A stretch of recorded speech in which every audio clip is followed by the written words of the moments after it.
Uh, yeah, hey, this is Brennan. Look, my research shows that there is this equation where the American father is a curse upon the average person, and um, a big sister is a surrogate of a single biological American mother. Okay, particularly if it's a um, okay, and let me. This is a very difficult statistics to analyze because they're vast, and finding the case studies, let alone the vast research, to cover, you know, a tighter and tighter grid of statistical analysis. That it's basically if your parent works with the public or doesn't work with the public. Okay, that's a general analysis on the American healthcare works most radically with the public who might be fishing for prescription drugs. Okay, I think this happened with George Washington. He's selling tobacco. The merchants are perhaps trading other products. If you're dealing in tobacco, opium and Peruvian products, etc. Um, Certainly, washing powder is washing powder. Okay, it doesn't matter what century of a millennium you're in. You know that a refined product, son of a soap maker, Ben Franklin, he's got um, an immigrant father, but he's also has the big brothers, just like George Washington. Um, well, George Washington's father dies. That's the typical requirement is that your father is gone, but at the same time, you might very well have a surrogate father or a surrogate um, single mother, especially the biological mother, the biological father, or biological father figure, um, and whether they deal with the public. So it's not just healthcare, but that's kind of a radical one because that's kind of your quickest route to prescription drugs, to party time, to some escapism. Think about the Civil War. It starts when morphine and cocaine are invented, like within months of the American Civil War starts after they're invented, these drugs, chemistry. And when the war is over, they're so broke that they're just giving the soldiers morphine for their pay because, oh, well, if you're broken, how about some drugs? Uh, this is a military mastermind, master disaster. Okay, I had to quote one of my favorite blues singers there, John Hyatt, the master of disaster. Great music, I love that. It's great to listen to music. It's not good to have problems with drugs, though, even cannabis. Um, but yeah, it's the American father, and in the old world, it's the old world mother. That if your mother is out, uh, and your father isn't out, if you have lots of influence in the old world where tradition completely dominates effectively in the old world, there having a father, a biological father, is the best thing ever. This is Shakespeare. His father is a craftsman, so you can just imagine that he's doing everything at home. Because why would you ever leave your craft? You would, especially if it's just leather and making clothing and apparel and gloves and whatnot. You would do that at home, so you could look after your family. The versus the raw materials. Uh, this is the Puritans, indeed. Um, I think it's John Smith is the main leader of the Puritans. His father is a fabric dealer. He goes out and buys fabrics from manufacturers, and this is the difference between communism and capitalism. So he's because if if you say, well, the state should buy this stuff, but you don't necessarily have quality management. You might have corruption. How are you going to get the right fabrics for your product? The right raw materials without the corruption giving you something else. Okay, very important because corruption is omnipresent threat. And if you are working for the state, well, corruption is just due to the federal or whatever you call it, the layers of middlemen that a communist system would create. You might end up getting low quality or even hazardous materials instead of the finest materials to make your product with. Um, it's a really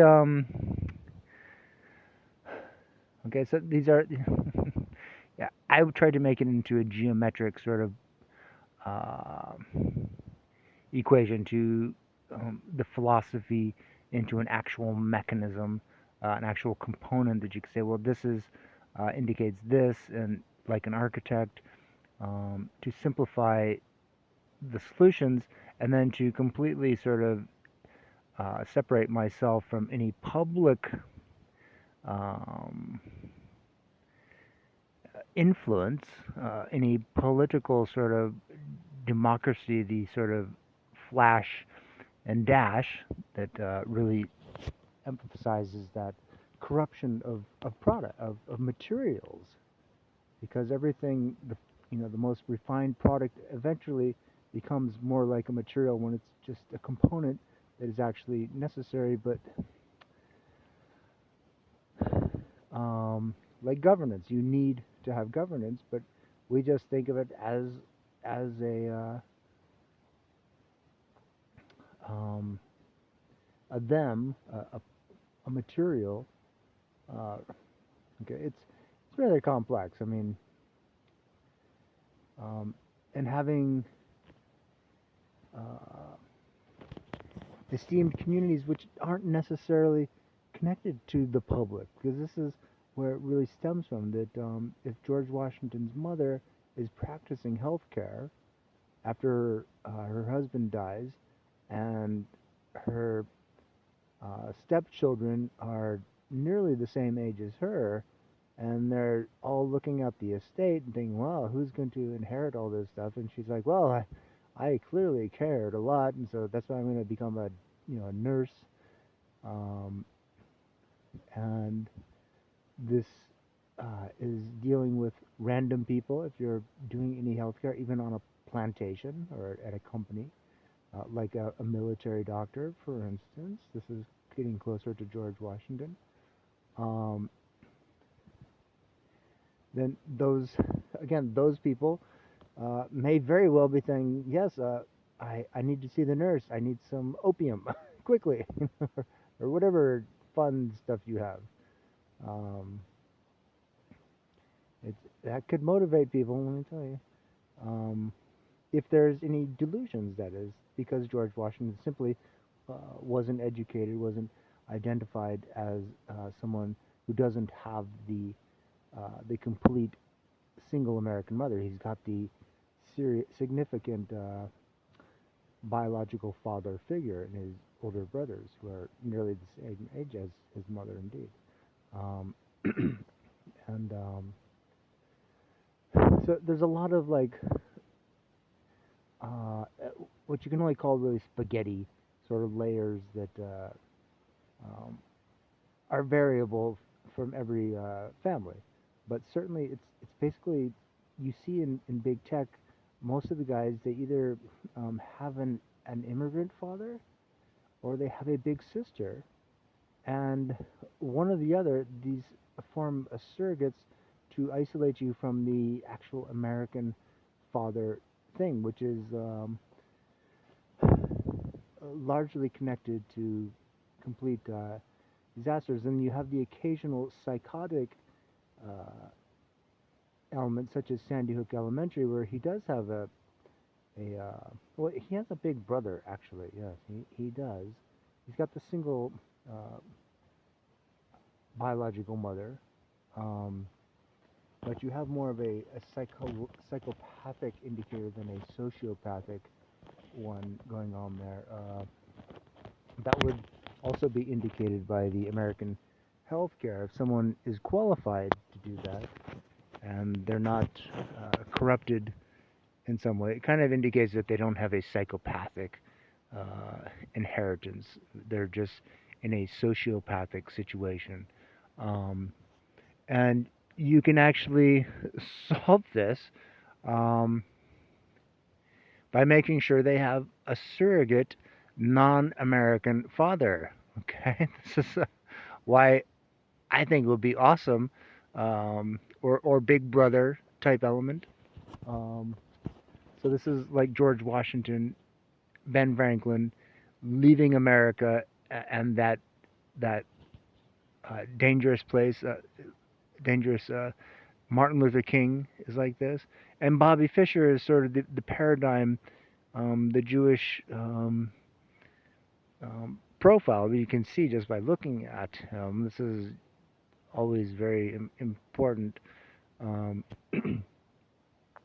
Um, as much as Martin Luther King, you can see that he's black. Okay. Um, but the Christians and the Jews, there is a paradigm shift there, which is the, doing the research on this. I must say, um, is tricky because every time I've Googled any Jewish person, I've gotten sort of pop up threats on my on the internet, on the phone, or the typically the phone, especially because I've been using only a phone for the last 10 years, and I would rather use Wi-Fi only on a a device other than a phone, and not even my own device. I'd rather write it down on paper and have someone else do it who has like 1,000 different emails on a desktop, so it couldn't be preyed upon. Not that I'm, uh, not that just the, because it's there's these three geometric sort of formulas. There's the Christian, the white Christian, there's the black Christian, and then there's the Jewish uh, model. Um, whether the American father, and that's because really Jewish people, especially with a Jewish name, so they have that identity, um, not just on their profile, but on their name, so people sort of give that sort of treatment somehow or another. Um, the Jewish people hold on to their old world identity um, in a way that most Christians just abandon it as soon as they, get on the ship to go to the new world. So they become into a new world. They adapt to that. Whereas the Jewish people are saying, no, I am still Jewish. It says that here on my name, or you can possibly see it in uh, their profile or their behavior. Okay, the cultural normative realities that affect the norms. So, anyways, it's it has a lot to do with this. That whether your parent is dealing with random people or not dealing with random people. So this is, in America, it is highly preferential to not do that, to stay within your community, almost a sort of a militant way. And this is why the Forbidden City is built, so that you don't deal with random people. This the Vatican, all these ancient, German city-states. They're all little walled cities that kept the random people at bay, so that you could have complete rapport within the society, so that you didn't have random people who are maybe going from town to town looking for the drugs or the jewels or whatever some opportunity. Rather, you have a civil society where people are actually working together, and you don't have the random thing, which in America becomes an exponentiation uh, that in the old world was only in the realm of God, the religious leader would deal with random people, and this is when the plague uh, arrived.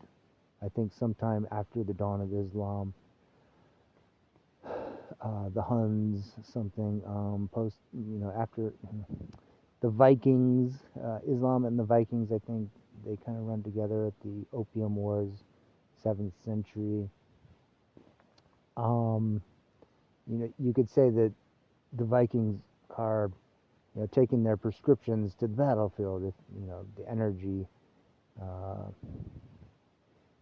it's never said that fur traders are handing out opium to the natives, but not much better incentive. Okay, if you're doing trade, Christopher Columbus was looking for slaves all along, and we all know that slaves will work for drugs. Okay, um, certain drugs you have to have complete control. Others, people will simply obey. Um, I think for opium, people would just obey. They'll just go, "Oh yes, of course." The internet and opium. Maybe it's an example of that. Versus cannabis is more like some wandering.